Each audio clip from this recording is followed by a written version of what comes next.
Selamat datang di Open Minder Podcast. Podcast yang diadakan oleh PT Teknominder Bank Merdeka sebagai salah satu wadah untuk memberikan edukasi seputar pertambangan. Dan kali ini kita sudah kedatangan seorang gestar yang memiliki sepak terjang di industri pertambangan dan beliau juga memiliki sepak terjang di dunia bisnis. Seperti apakah kisah selengkapnya? Mari kita saksikan dan mari kita sambut gestar kita, Mas Deta Hibatul Wafi. Gimana Mas kabarnya hari ini Mas?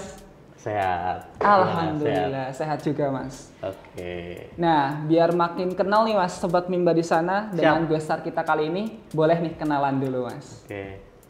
Kenalin, saya Deta. Apalagi nih yang mau dikenalin? Boleh, nama lengkapnya siapa Mas? Saya Sama Deta, panggilan? namanya Deta Hibatul Wafi. Siap. Panggilannya Deta. Oke. Gitu. Asal mana ya? Asal Jogja. Ngakunya Oke. Jogja kali ini. Oke, siap Mas. Nah, sekarang nih Mas, kira-kira Mas Deta, riwayat pendidikannya itu gimana Mas? Boleh dikasih tahu ke Sobat Mimba nih.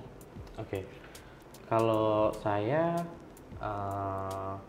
kebetulan S1 S2-nya di UPN, S1-nya di Tambang, Oke. jurusan Teknik Pertambangan, kemudian lanjutnya di kalau S2 itu dulu angkatan saya masih ada Geotek atau lingkungan konsentrasinya.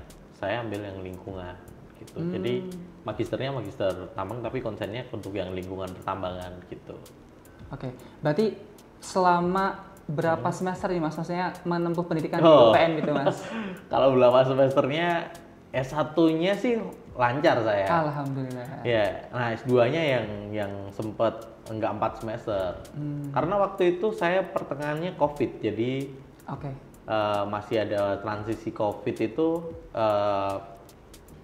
mungkin kan ya transisi itu sendiri kan nggak tahu itu lanjut nggak gitu kan. Iya. Gitu. Tapi akhirnya ya selesai.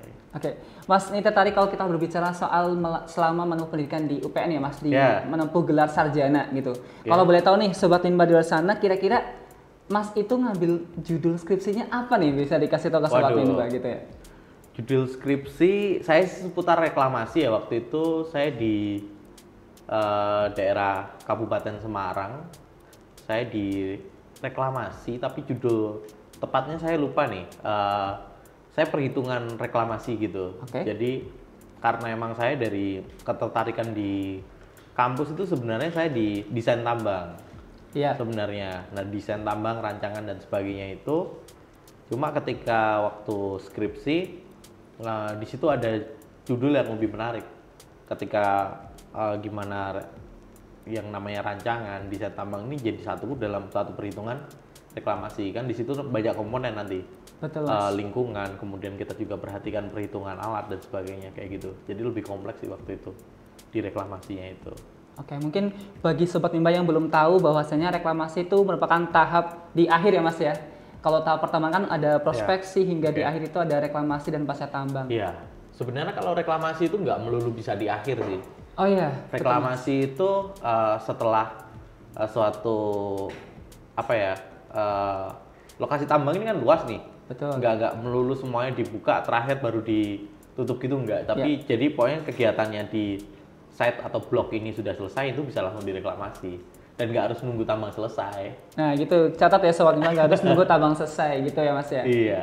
Nah kira-kira ketertarikan Mas Deta ini untuk membahas reklamasi, terus ada isu lingkungan juga gitu di situ ya. Iya. Apa itu sebagai bentuk Mas Deta pembuktian nih bahwasanya tambang itu tidak merusak lingkungan gitu Mas? Atau gimana nih Mas, kenapa lebih tertarik ke situ gitu Mas? Oke, jadi karena lebih tertarik ke situ sebenarnya karena begini.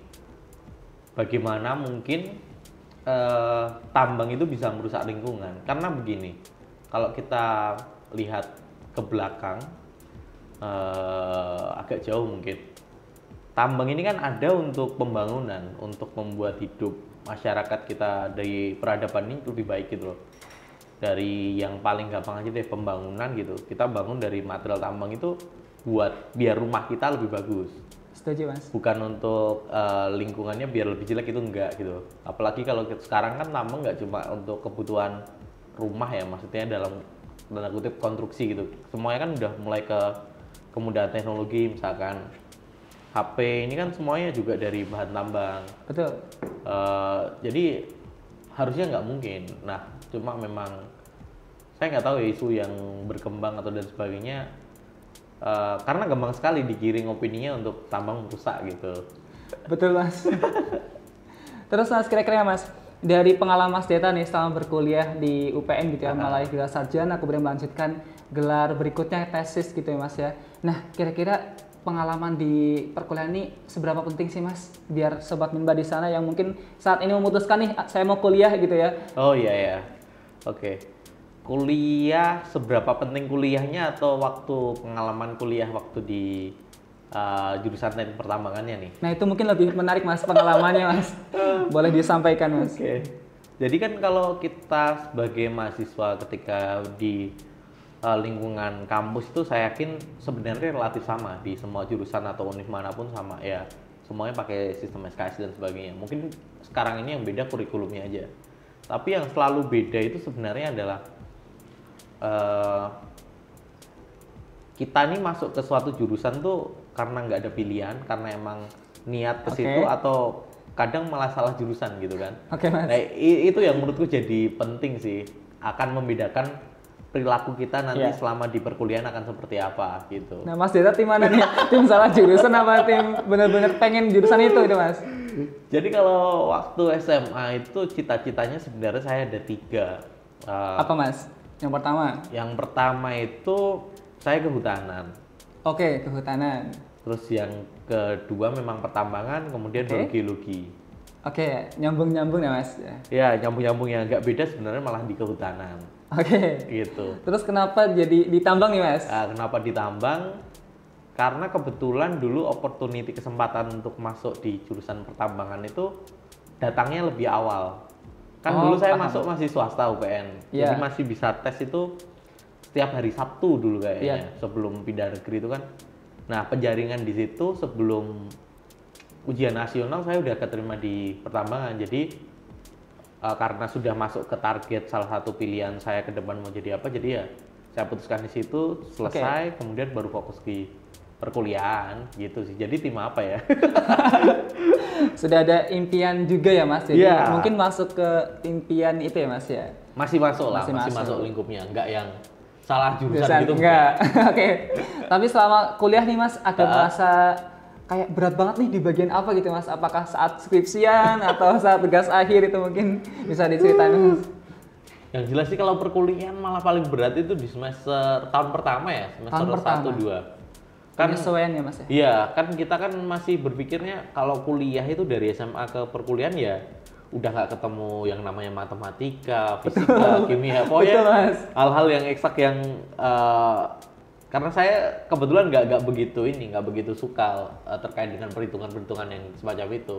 Nah nggak taunya ditambah tahun pertama ditambang ketemu lagi, itu yang paling oke gitu. Apalagi matematika 2 gitu kan, kalkulus dan sebagainya, wah itu PR banget sih. Berarti memang justru Mas Deta beratnya di awal gitu ya? Beratnya di awal, di itu. Sempat terpikir untuk pindah kampus Mas? Kalau pindah kampus enggak ya. Waktu itu saya malah berpikirnya untuk ambil kuliah lagi gitu, jadi double gitu. Oke, siap. Waktu itu malah berpikirnya melenceng sih, agak melenceng antara ke seni atau malah ke hukum gitu. Nanti mungkin ini bisa masuk ke pembahasan berikutnya ya, ada kata-kata seni gitu ya.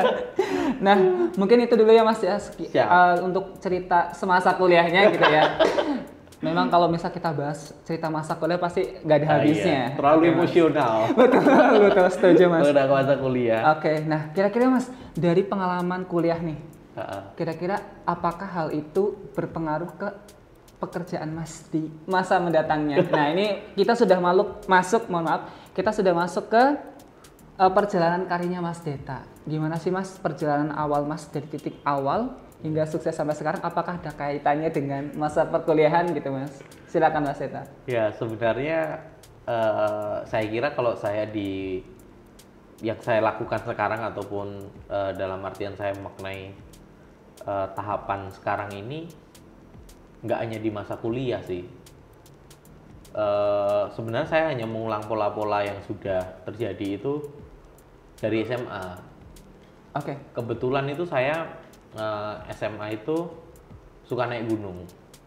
Oke, hobi Jadi naik gunung. hobinya naik gunung, mungkin agak gak relevan tapi ini yang tak maknai. Jadi ketika perjalanan naik gunung dan sebagainya, itu tuh kebiasaan-kebiasaan yang akhirnya sebenarnya terulang terus. Bahkan itu terbawa sampai ke perkuliahan.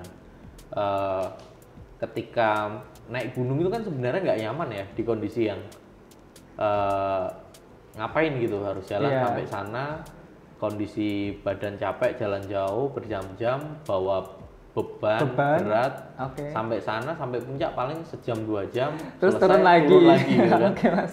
Dan tapi nggak tahu kenapa itu dilakukan terus menerus gitu. Sama seperti ketika kuliah itu kan saya kan nggak kos ya, laju lah dari Oke. kampus sampai rumah itu sekitar ya 40 menit gitu. Jadi Lumayan tuh, Mas. ngelakuin kayak gitu terus aja. Jadi pola-polanya itu sebenarnya nggak cuma di kuliahan, tapi ketika dari yang SMA tadi dilanjutkan dari hal-hal yang sifatnya apa ya, terus berulang. Oke. Capek itu nggak dirasain lagi gitu loh. Jadi Siap. udah nggak tahu ketika ini tuh badan baru capek, waktunya istirahat atau ya memang ini biasa gitu. Mm-mm. Jadi ya udah berpola gitu aja. Memang udah terbiasa terbentuk sosok pekerja keras gitu ya, Mas ya. Dari Nggak ada SMA kerjaan gitu gitu ya. kan, lama-lama gitu terus gitu. Nah, itu kira-kira dari pengalaman Mas nih naik gunung gitu ya, terus kemudian tadi pengalaman Mas kerja keras gitu kan, apakah ada kaitannya Mas sama konsultan tambang yang diberi nama Arga Dirga gitu Mas? Kan Arga kan gunung gitu ya Mas? Oh iya. Nah, boleh diceritakan Mas? Ya sebenarnya itu kalau dari nama kemudian harapan dan sebagainya itu tetap berkaitan sih, karena kan memang ketika melihat gunung itu kan kalau di Jawa bahkan lebih filosofinya, kalau saya nggak salah baca itu kan kalau di wayang itu kan ada gunungan ya, gunungan Iya. wayang itu yang gede itu kan sebagai simbol sebelum wayang itu dimulai itu pasti taruh, ketika wayang itu ceritanya udah selesai juga ditaruh. Iya. Itu saya maknanya sih gunung itu kan sumber semua kehidupan ya, simbol kehidupan, ada apapun ada di situ, air, elemen-elemen Iya. avatar itu ada di situ. Air, tanah Gitu. dan sebagainya gitu. Nah, di situ. Jadi memaknainya kayak gitu sih, ketemu Arga Dirga dan sebagainya gitu. Tapi sebenarnya nggak sekeras itu kok, maksudnya nggak pekerja keras itu juga saya. Cuma jalanin Oke Mas. yang terulang-ulang gini aja gitu. Berarti kalau misal bisa disimpulkan nih Mas, Mas memulai karir pertama Mas itu di industri pertambangan di konsultan, benar gitu Mas? Iya, saya malah belum pernah kerja di perusahaan tambang yang profesional dalam artian full time gitu, nggak pernah. Walaupun itu yang dulu saya inginkan. Nah Ya. itu terjadi di 2016 sih. Waktu itu semester berapa ya berarti ya? Semester 4 kali ya, 3, 4. Jadi waktu semester 3 tadi ketika kelas balik semester tahun pertama itu pusing masalah Penyesuaian diri. penyesuaian. Semester ketiga itu mulai haus akan keilmuan yang di tambang itu sebenarnya belajar apa sih Iya. gitu. Akhirnya belajar di situ ilmu perpetaan. Ngomongin desain tambang itu udah mulai Tertarik gitu ya Mas? Ya? tertarik gitu, ngobrolin dikit-dikit. Nah, di semester 4-nya itu mulai freelance gitulah. Nah, freelance apa nih Mas? Bisa dikasih tahu nih Mas? Nah, freelance-nya ini sebenarnya adalah kayak jasa pembuatan peta gitu, peta-peta dasar atau plotting gitu. Karena kan dulu masih susah ya tahun segitu, apalagi kan nggak banyak yang bisa menguasai gitu. Oke. Gitu. Jadi mulai dari tahun 2016 itu sih. Berarti memang sudah tertarik di dunia konsultan gitu ya Mas, memberikan jasa-jasa gitu. Iya, sebenarnya belum berpikir jauh sampai ke situ Oke. di 2016 awal itu. Iya. Tapi ketika melihat peluang dan tantangan tadi ya kan, Oke. kemudian juga ada ketertarikan untuk belajar hukum. Oh, memahami peraturan sebegitu banyaknya ternyata Iya. orang mau berusaha. Nah itu banyak banget orang yang punya masalah dengan hal itu gitu. Jadi terus dikejar, akhirnya ketemu, oh ini bisa jadi suatu profesi nih yang dimana kalau kita sebut konsultan gitu kan. Siap. Padahal waktu itu kayaknya teman-teman saya yang masih di tahun segitu tuh masih terkenalnya untuk konsultan ya adanya taunya konsultan pajak gitu kan. Ada yang paling umum kan mungkin konsultan pajak gitu ya. Betul, Kalau Mas. konsultan tambang kan kalau emang nggak mendalami atau nggak tahu di dunia usaha kan asing gitu. Iya. ngapain kerjaannya gitu. Betul. Terus Mas, kira-kira lahirnya Arga Dirga nih Mas, Ya. apakah Mas ada partner kerja atau siapa yang membantu Mas untuk membesarkan Arga Dirga? Wah, kalau itu banyak ya sebenarnya. Kan mulai dari saya masuk kuliah, kemudian di kampus ketemu dengan siapa, bermain dengan siapa, itu sebenarnya adalah bagian-bagian yang melahirkan dan mensupport Arga Siapa, Dirga Mas? ini ya kan. Siapanya banyak ya, jadi kalau Banyak. disebutkan Oke, banyak oke, banget. oke. Karena gini, utamanya itu sebenarnya adalah teman-teman kampus seangkatan sih gini. Di UPN itu mulai semester 4, 3, 4 tuh praktikum udah mulai banyak banget. Jadi Betul. nggak mungkin kalau saya nggak punya backup ya kan, tim yang solid atau teman yang support untuk mendukung usaha itu, nggak mungkin bisa saya jalan dua-duanya, usaha dan kuliah tetap lancar gitu. Jadi memang banyak pertemanan yang waktu itu emang solid sampai sekarang pun gitu sih. Jadi relasi juga jadi poin penting nih ya Mas. Betul, relasi, Betul. link ya kan. Itu dia Mas. Nah kira-kira Mas, dari Arga Dirga kemudian sekarang lahir Tekno Minerba, bahkan sekarang lahir lagi Tekno Minerba Group yang lebih besar gitu Mas. Itu kenapa bisa terpikirkan untuk sampai situ Mas? Mungkin bisa ceritakan ke Sobat Minba di luar sana.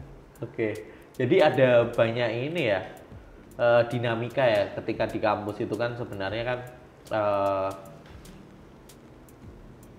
lumayan lama saya berkehidupan di kampus di UPN itu, dari semester 1 kan S1 kan berarti 4 tahun, S2-nya hampir 3 tahun gitu. Jadi terus berdinamika, ketemu sama teman-teman mahasiswa baru dan sebagainya, itu tuh merasa ada yang harusnya bisa dilakukan lebih gitu dengan teman-teman mahasiswa yang ada sekarang gitu. Nah, Tekno Minerba itu sebenarnya waktu itu kan waktu mulai pandemi ya, COVID ya, banyak ilmu-ilmu yang kalau orang tambang itu dapatkan di lapangan, teman-teman ini nggak dapet gitu, kayak kuliah lapangan, kelas dan sebagainya, itu banyak materi yang nggak terserap. Sedangkan sebenarnya idenya adalah teman-teman Arga Dirga ini mau sharing gitu, mau sharing tentang ABC dan sebagainya. Waktu itu juga beriringan dengan programnya kampus Merdeka Belajar gitu kan. Mas. Jadi sebenarnya cuma mencoba mensimbiosiskan itu gitu. Dari banyak permasalahan gitu ya. Dari banyak permasalahan. Jadilah sebuah ide gitu ya Mas. Sebuah ide yang harusnya bisa dieksekusi. Akhirnya ketemu dengan tim yang berani nih ambil resiko untuk mengeksekusi, jalan sampai sekarang gitu. Alhamdulillah. Bahkan sekarang sampai Tekno Minerba Group gitu ya Mas. Ya, Tekno Minerba Group itu sebenarnya ambisi yang kita coba push diri kita untuk berani nggak bermimpi yang lebih gitu. Walaupun kita misalkan home base-nya di Jogja gitu kan, cuma kan tambang ini kan nggak ada yang di Jogja, dalam artian tambang besar ya. Utamanya kan di Kalimantan, Sulawesi, pulau-pulau luar yang cangkupannya jauh gitu. Nah, kita dengan adanya Tekno Minerba Group ini sebenarnya dalam menjawab tantangan itu sendiri, bahwasanya kita mampu sampai sana. Kita mampu sampai sana, itu poinnya ya Mas ya. Oke, nah Mas, kira-kira Mas, dari perjalanan Mas Deta nih, dari awal di konsultan tambang, bahkan sebelumnya itu ya di perkuliahan gitu Mas, sampai sekarang sudah lahir dan membesarkan Tekno Minerba Group, kira-kira suka dan dukanya gimana Mas? Kan kebanyakan dari kita tuh melihatnya sosok Mas Deta yang udah sukses sekarang, tapi kita nggak melihat jungkir baliknya Mas Deta di balik itu gitu Mas. Kira-kira suka dukanya seperti apa Mas? Nah ini, kalau ditanyain suka dan duka itu sebenarnya saya hampir nggak bisa membedakan secara gamblang sih, karena gini, saya menganggap semuanya perjalanan tuh gimana ya, nggak terlalu berlebihan gitu loh. Ketika apapun, kalau posisi sekarang menceritakan pengalaman yang dulu tuh kelihatannya kayaknya sengsara betul gitu kan. Tapi ketika menjalani itu sebenarnya juga nggak sengsara juga gitu.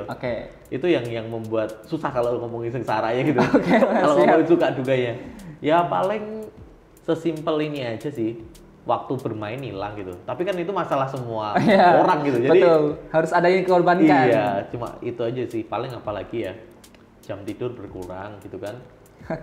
Sama ya masalah-masalah basic aja sebenarnya, cuma mengorbankan hal-hal yang bisa dikorbankan itu aja sih, bermain kayak gitu aja sih. Karena kan kuliah itu kan sebenarnya kalau ngomongin tuntutan SKS itu kan serem ya.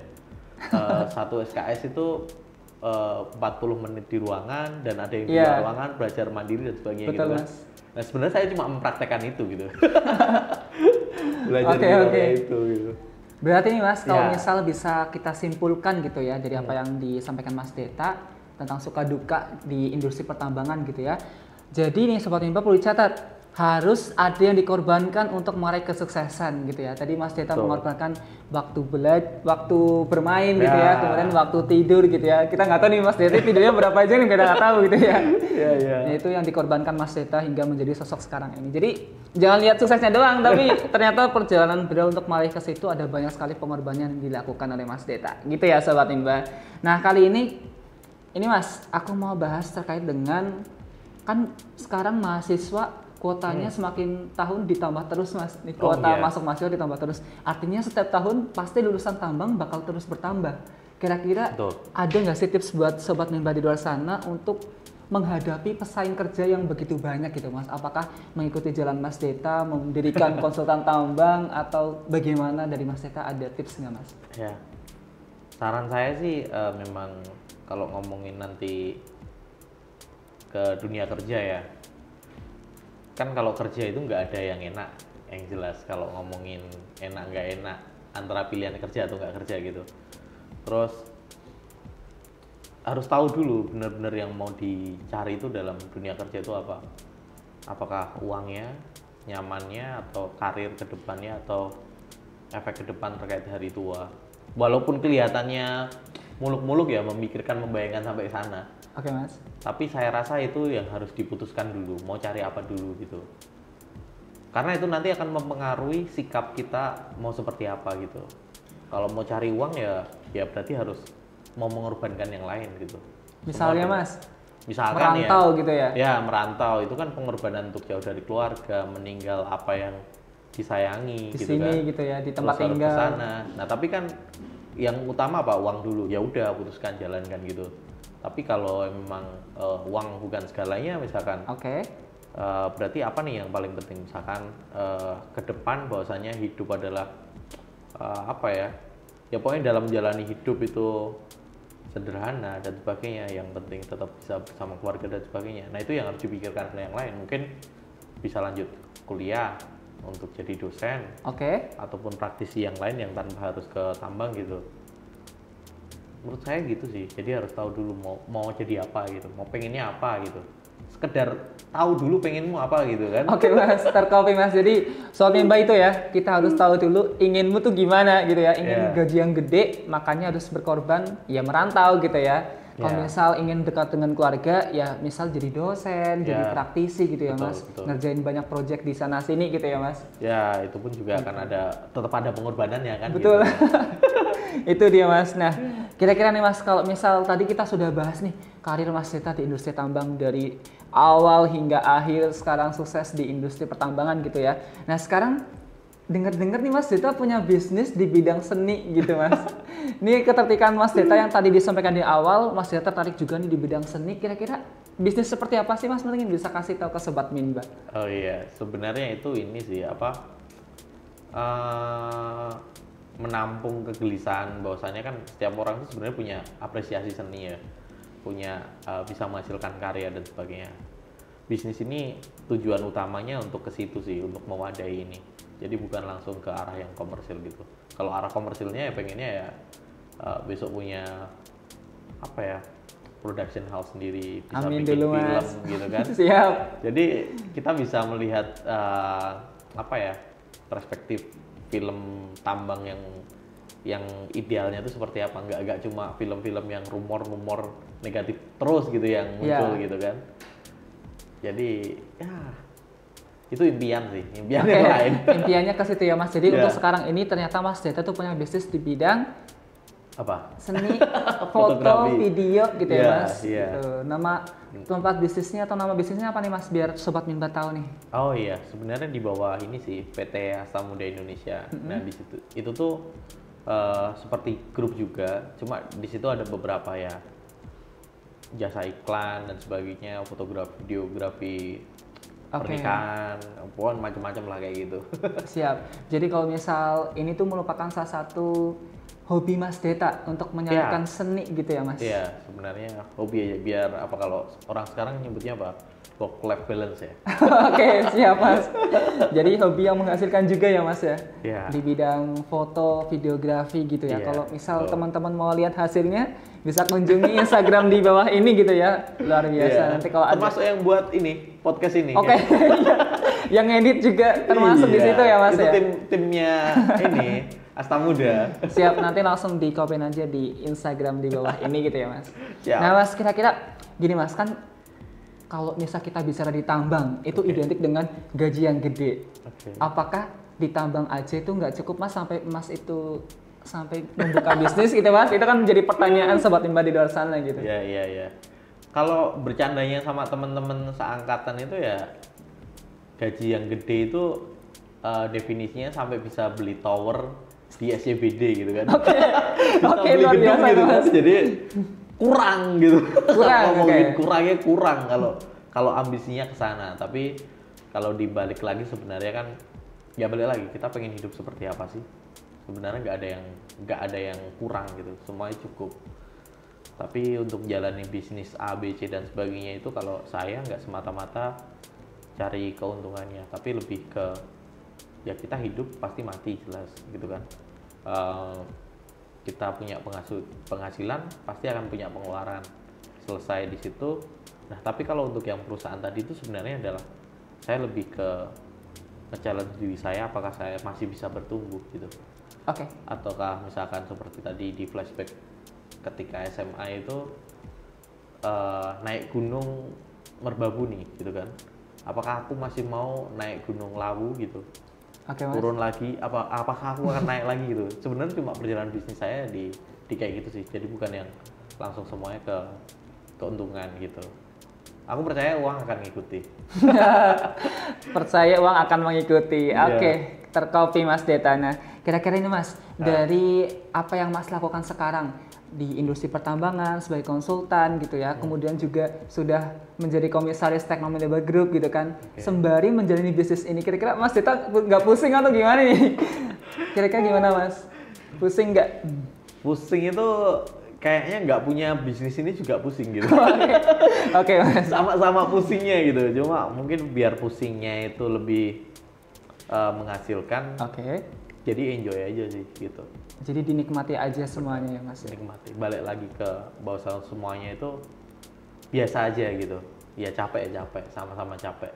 Orang kita seharian tidur sama seharian kemana-mana keluar apa dan sebagainya juga sama-sama capek gitu kan. Iya, tapi capeknya menghasilkan atau enggak gitu ya Mas gitu ya. kan.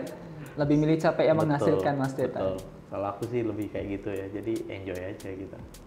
Oke, ini kalau misal lihat nuansa vibes-nya Mas Deta tuh kayak menikmati semua prosesnya, meskipun kita melihatnya Meskipun enggak. meskipun melihatnya kayak jungkir balik, tapi Mas Iya. Deta kelihatan enjoy Iya. gitu ya, menikmati. Karena mungkin prinsip Mas Deta menghasilkan nanti uang itu mengikuti gitu ya Iya. Mas ya. Yang ku percaya seperti itu sih, walaupun Oke. memang kadang kita mengejar gitu ya, tapi memang semuanya akan balik lagi bahwasanya kalau kita mau mengejar sampai manapun, kalau kita nggak punya wadah yang cukup, ya cuma akan hilang gitu. Oke, tercopy Mas Deta. Nah, ini Mas, sebelum kita sampai di akhir, kita pengen ngasih nih Mas ke sobat-sobat Minba yang sudah setia nonton dari awal sampai akhir gitu ya. Kira-kira ada nggak sih tips and trick dari Mas Deta sendiri untuk menjalani karir di industri pertambangan dan sampai bisa menjalani bisnis gitu Mas? Oke, mungkin dua hal yang berbeda kali ya. Kalau tadi mau berkarir di pertambangan atau di bisnis di pertambangan gitu kan. Siap. Kalau berkarir, ya utamanya berarti lebih ke apakah keahliannya ditingkatkan dulu. Misalkan kalau ngomongin engineer gitu kan, di perencanaan misalkan kuat, ya itu kuatin dulu. Akan berkarirnya akan lebih bisa masuk. Tapi untuk bertahan dan bisa berkembang itu balik lagi ke soft skill. Ya skill dasar manusia lah. Komunikatif, terus disiplin, jujur. Ya yang sehari-hari kita lakukan itu yang akan membuat kita bisa ke arah sana. Oke Mas. Jadi skill yang sifatnya tadi ahli apa dan sebagainya itu cuma pengantar aja. Untuk pengembangannya tetap skill dasarnya tadi. Apakah kita jadi orang yang tetap jujur, integritas, sabar, ya kayak gitu-gitu aja. Kalau ngomongin wirausaha, nah ini wirausaha tuh nggak ada ambisi nggak bisa. Harus punya ambisi. Betul, harus ada ambisi dan memang berani untuk dilakukan. Tapi kalau nggak punya ambisi ya susah. Susah ya Mas ya? Iya, cuma akan bertahan atau mungkin kalau ambisinya kecil ya sampai ya sudah gitu. Kalau naik gunung ya cuma pengen jadi naik gunung sekali ya habis itu sudah selesai gitu. Padahal kan gunung yang lain banyak gitu. Oke, jadi gitu ya Sobat Nimba, kalau misalnya ingin berkarir itu apa yang menjadi skillmu, apa yang menjadi bakatmu itu dimaksimalkan di situ. Kemudian jika ingin bertahan gitu ya Mas, kita harus benar-benar ingat lagi kemampuan gitu ya Mas ya. Iya, betul. Selain itu di bidang wirausaha kita juga harus punya ambisi. Kalau misal nggak ada ambisi ya ada masalah dikit nanti ya udah selesai gitu ya. Kalau ada masalah harusnya dikasihkan solusi gitu ya Mas. How to solve-nya harus ada gitu. Luar biasa ya Sobat Nimba, kali ini saya sendiri sangat takjub bisa berkesempatan untuk mewawancari langsung Mas Deta di acara Open Minder Podcast ini. Banyak sekali ilmu yang bisa saya terapkan untuk diri saya sendiri lah Mas, minimal Mas. Dan Sobat Nimba di luar sana pastinya tertarik untuk bisa menerapkan apa yang sudah disampaikan Mas Deta. Dan buat pesan untuk Mas Deta tadi, kayak misal bisnisnya Mas Deta bisa ditaruh di sini, nanti bisa teman-teman kunjungi.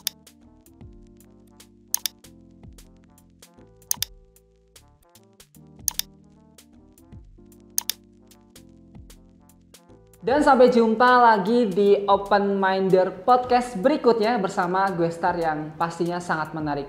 Terima kasih untuk Mas Deta. Mari kita berikan aplaus untuk Mas Deta. Luar biasa. Semoga sukses untuk kedepannya Mas. Sukses. Bisa menular untuk saya sendiri dan juga Sobat Nimba di luar sana. Kita semua. Terima kasih. Amin. Terima kasih Mas Deta. Ya, terima kasih. Sampai jumpa Sobat Nimba.